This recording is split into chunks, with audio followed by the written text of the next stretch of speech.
నిర్మలా సీతారామన్ ప్రవేశపెట్టిన బడ్జెట్ మధ్యతరగతికి ఎంతో ఊరటనిచ్చిందని అన్నారు బీజేపీ ఎంపీ డీకే అరుణ. ఫిషరీస్ చేస్తున్న వారికి పెద్ద ఎత్తున లబ్ధి చేకూరిందని అన్నారు. ఆమె పత్తి రైతులను సైతం ఆదుకునే విధంగా బడ్జెట్లో పొందుపరిచారని సంతృప్తి వ్యక్తం చేశారు. బ్రహ్మాండమైనటువంటి బడ్జెట్ మధ్యతరగతి కుటుంబాలకు కానీ, అదేవిధంగా చిన్న ఉద్యోగాలు చేసుకుంటున్నటువంటి మధ్యతరగతి ఉద్యోగాలు చేసినటువంటి వాళ్ళకి కానీ, ఒక ఎంతో కాలం నుంచి ఎదురు చూస్తున్నటువంటి వారికి ఇవాళ పెద్ద ఒక రిలీఫ్ ఈ బడ్జెట్ ద్వారా వాళ్ళకు మధ్యతరగతి కుటుంబాలకు ఇచ్చిందనే చెప్పాలి. దీంతో పాటు ఫిషరీస్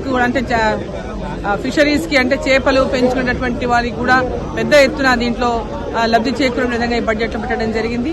అదేవిధంగా పత్తి కాటన్ విషయానికి వస్తే కూడా కాటన్ పండించేటటువంటి రైతులకు కూడా పెద్ద ఎత్తున ఆదుకునేటటువంటి విధంగా ఈ బడ్జెట్ లో పొందుపరచడం జరిగింది.